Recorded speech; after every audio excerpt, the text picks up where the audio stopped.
I don't want to be controversial, but you see what's happened and you see all the information that's come out. We won in 2020 big. And I said, let's run, we got to run, because I saw what was happening. And the worst thing that I saw was all of these people. You know, we've already solved inflation. We've solved prices. Oil is way down. Energy is way down in the United States. But what I saw happening with millions of people pouring into our country, I couldn't stand to watch it. And we've done a great job. Nobody, if you've seen the last, I appreciate your question, by the way, nobody, absolutely zero, and I'm not even sure that's possible, but it's a very liberal group that come out with those statistics. The last 3 months, we had zero. From millions of people a year ago, we had zero people enter our country illegally. In this video, the president took a stance on illegal immigration, and he went on to say it destroys the country from within. Also, to know if America is still a Christian country. Let's see this video together. Mr. President, in the 9 months you've been in office, you've been incredibly successful in all but eliminating crossings on your southern border. Yeah. Meanwhile, illegal migration is at record levels in Britain. The Prime Minister is trying to tackle that. What advice would you give to the man standing next to you on trying to stop illegal migration in Britain?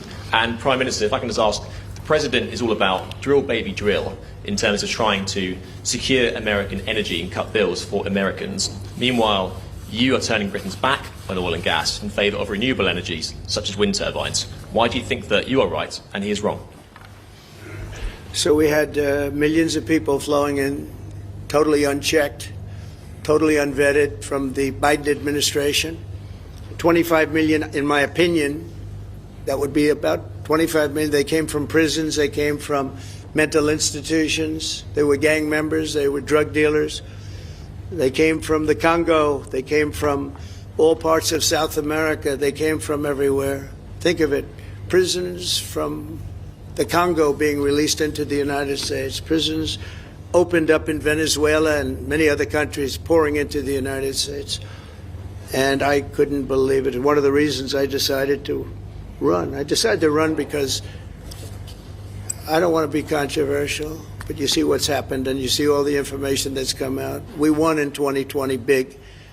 And I said, let's run, we got to run, because I saw what was happening. And the worst thing that I saw was all of these people. You know, we've already solved inflation. We've solved prices. Oil is way down. Energy is way down in the United States. But what I saw happening with millions of people pouring into our country, I couldn't stand to watch it. And we've done a great job. Nobody, if you've seen the last, I appreciate your question, by the way, nobody, absolutely zero, and I'm not even sure that's possible, but it's a very liberal group that come out with those statistics. The last 3 months, we had zero. From millions of people a year ago, we had zero people enter our country illegally. And we do have people coming in legally through a legal process and testing and lots of other things. I think it's very important, and we speak about it, and I think your situation is very similar. You know, you have people coming in, and I told the Prime Minister I would stop it, and it doesn't matter if you call out the military, it doesn't matter what means you use, but it's going to destroys countries from within. And we're actually now removing a lot of the people that came into our country. It's a very hard chore. We were given a very, very bad hand. Millions of people came in from prisons and mental institutions. We have to remove them. And we are removing them. We have no choice. And I feel very strongly about it. Thank you very much. Trump has actually mentioned the key thing here. Illegal immigrants actually destroy the country from within, especially the ones that are there for the wrong reasons. So like, I know some people actually try their best to have all their papers before they come into America. So, but some people do not have the resources to look for the funds and all that. That's why they smuggle into the United States illegally. And the president is doing his best to curb down this illegal immigration stuff.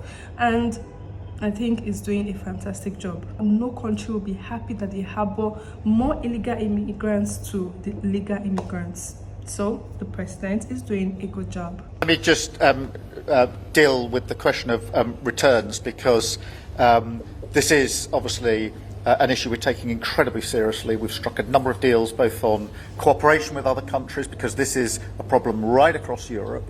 to tackle the problem of actually breaking up the gangs that are running this trade. We have had a record number of returns, over 35,000 now since we came into office. That's the highest number for the best part of 10 years. Having been in DC for a few weeks, it's really interesting to see how you run the country as a proud Christian leader. And it really begs the question to the Prime Minister, if you don't mind, are we still a Christian country? But also... when you say we, are you talking here or...? Here. The Here? UK. I'm still British. I might I'd live in rather America. have I'm him still answer British. that question. But also, I can't give you that answer. that's for the Prime Minister. But also, despite what we talked about in Scotland a few weeks ago, we still have 12,000 people a year here being arrested for social media posts, for free speech violations. Does that not remain an important area that there is still a lot of disagreement on? I'd like to have you answer that. Yeah, look, I mean, in terms of... I was christened, so that is... my church has been all my life, and we are, that is wired into our informal constitution. Of course, we celebrate many other faiths as well, and I'm really proud that we're able to do so as a country. And on free speech, that has long lived in this country, free speech. It's one of the founding values of the United Kingdom, and we protect it jealously and fiercely, and always will, and we will bear down on any limits on free speech. I draw a limit between free speech and the speech of those that want to peddle paedophilia and suicide social media to children, and therefore I'm all for free speech. I'm also for protecting children from things that will harm them, paedophiles, those that peddle suicide, which has had a terrible consequence for individual, particularly teenagers. And so that's the balance we strike. But we have had freedom of speech in this country for a very long time, and we will always protect it. Thank you. Thank you very much. Brian, please. Thank you, Prime Minister. It's good to see you again. You have a beautiful country. Thanks for having us. Thank you for being Two here. questions. One, just recently, President Trump labeled Antifa domestic terrorists. Would you consider doing something like that in your country? Well, we obviously will take decisions for ourselves. I don't want to comment on the decisions of the President, but we take our decisions ourselves.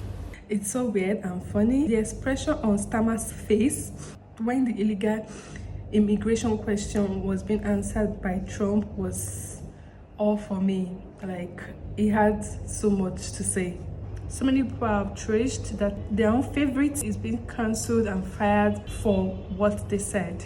And I actually think they're all being very biased about this, because a life has actually been snatched away, yet people came on the internet, laughed and mocked his death, and said a lot of horrible things about the late Charlie Kirk, and they were so happy and dancing that he actually passed on. Now, the same people are upset that their guys and favorite people have been cancelled and fired. Is that not being biased? What's your thought, guys?